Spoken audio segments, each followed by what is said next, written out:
But say Shaka Hislop need na TV. A domenimo in front of millions. Ne juma. In spite of newa feminina wa kwa dress kama Hislop nesre nana.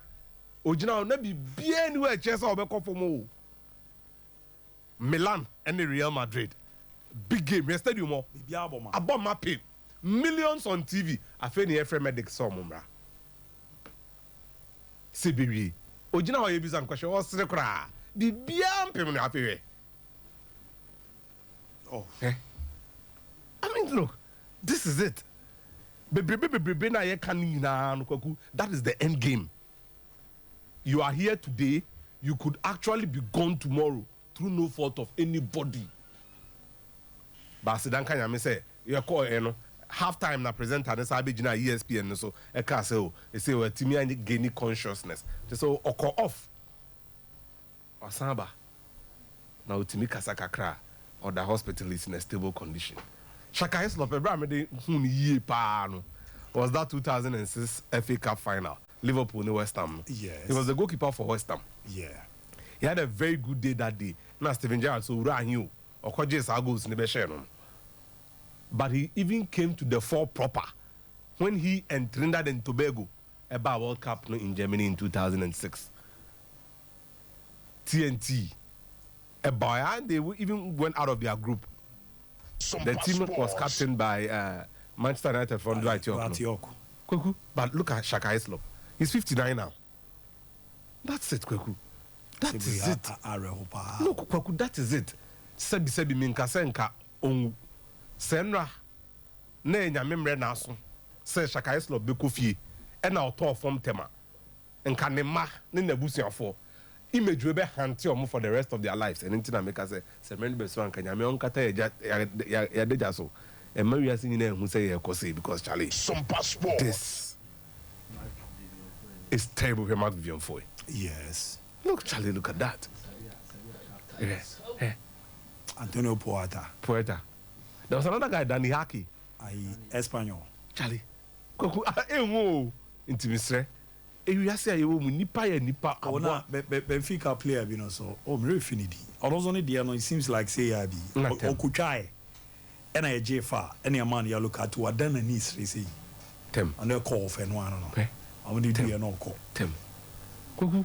Into nipa de ya aboa boni we ye ne denya obe ye oboni cause of the aboa kokko didi we not na redwetwi form we no nti na ya empese ni obi abenya problem because we ma emfaso obi ani so wa dress ya shana tade obe ye adwuma o kokko na da form no enti mi fa reho sem sa enkanko mani miasa ma ate ne de odi abedi e chen da mira say kramanti 40 million e be boy yes kraman ma cost Saudi uniform no see again and ya e kan wa hu ni no da na ye ma hu ni da or this Rebecca Tavares yes wa hu say like oje when she wears those onyanwo ye no crown when she wears those sexy things hu say no zitiam kraman ni je Fabio kraman ni e ne no.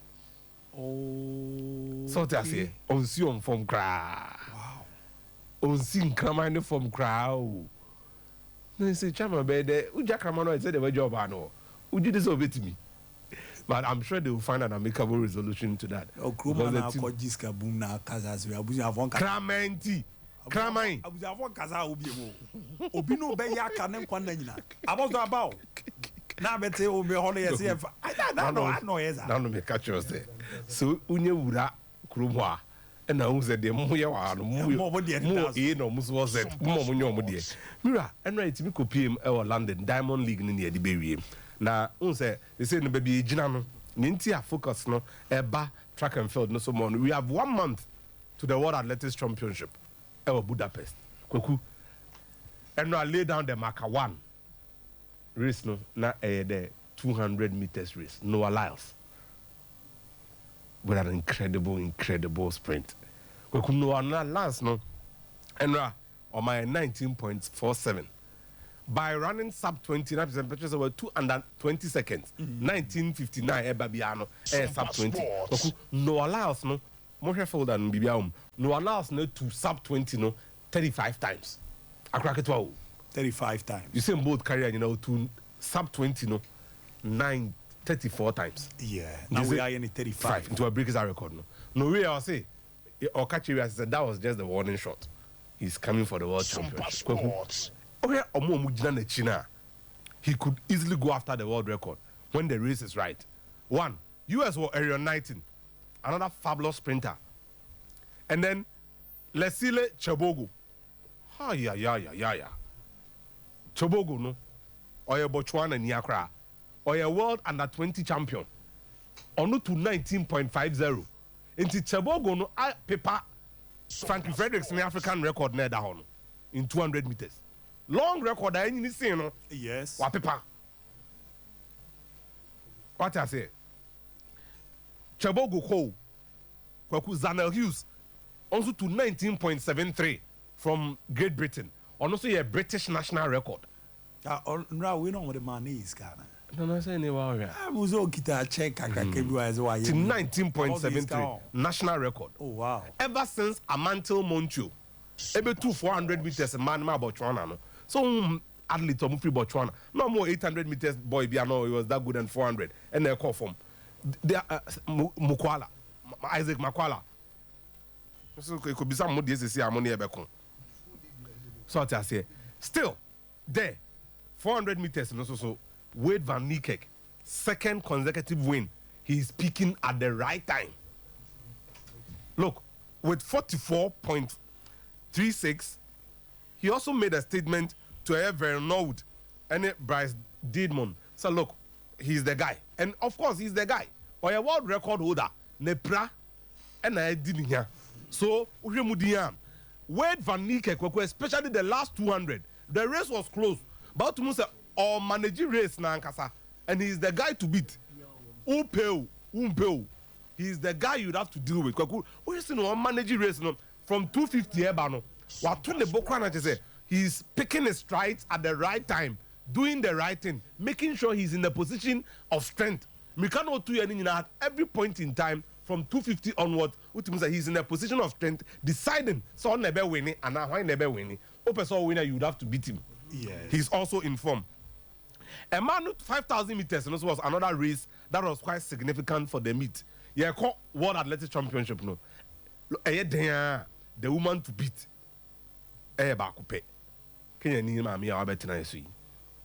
She's a problem for everybody in middle distance. From 1,005, ABC 5,000. So also person action and kasadia who Helen Obiri ni obium, but she's the main woman.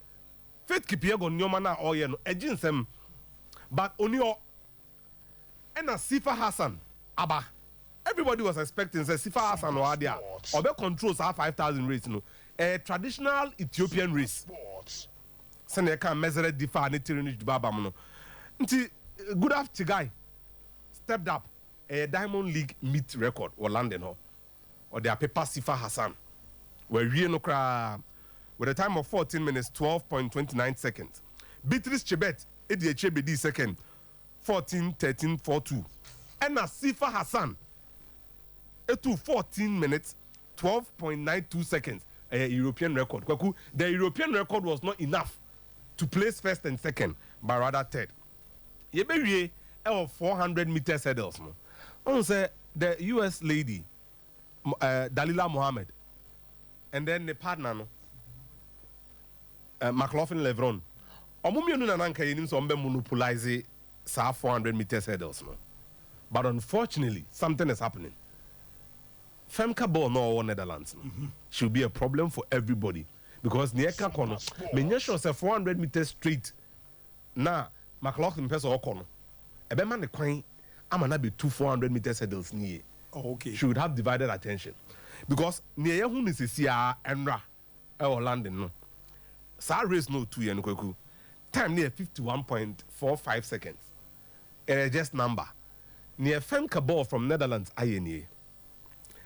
And the personal best of an athlete. Nimika were two. The personal best. A European record. A Diamond League record. Diamond League bia could be obedient to 400 meters hurdles. Say that. And a world lead this year. So, 1 month to Budapest. A man 400 meters hurdles, no. upese otwobia AFM cabo 100 meters no talu awini Ghana ho 100 meters 1 2 pese bisa na edisi obiza me ze Ghana Jose Marie Talu no Côte d'Ivoire ni ba no aza Talu ye nyina ekro ni the Talu yenzmani sa na wo kan yensom sa Talu Talu kra be kra lo wo sa abadu kro ba shele so ba about Yesu ba le de la Talu je elia onua won fa Talu onya abi kozini o ma me ba Talu ya abi kozini ti Talu ko je ani ayi ani mo nya bi akan e because oni no ya kan so oni no mame ya akone mame ya akone ono na wen ono wo bedu krom enya na bedu krom share ne so wo enya ho no vi baby ana first mame bi no otubura wo na ne nchen ho no kan eya apata be mienu a na sa mame ne bobo edwa wo mame ya akone abaso eno na mi ke cha mame ya akone asefo ni one bob brapa okay cancel tanete sa obi Talu die edim no obadu krom abaso na ji Talu obadu krom da fia Talu be de kwata ni nyina bi jo wa ji ada tu kwan wan okoma every SOMPA Sports ena ma ne call ena ko fa we nya ba ko Talu die mame ja entuma wo ka mu muni Philomena Mensa Osman ntimi ka no de call ye no na Ivory Coast omo athletics coach no of Michael say muni Philomena Mensa Canada muni mtama ko Canada nasa tamo 200 meters tiemi Philomena Mensa on from not Talu crowd or a small girl 100 meters but I'm going to makada masa menka yasa na Talu Margaret Simpson anko to America Mauritius on no pa to me enko $5,000 a house a month wanko je no ba Ghana nti menko ni na South Africa amama kwaba Morocco I just 6 and Alexander Pop is back Shula is back Shula had injury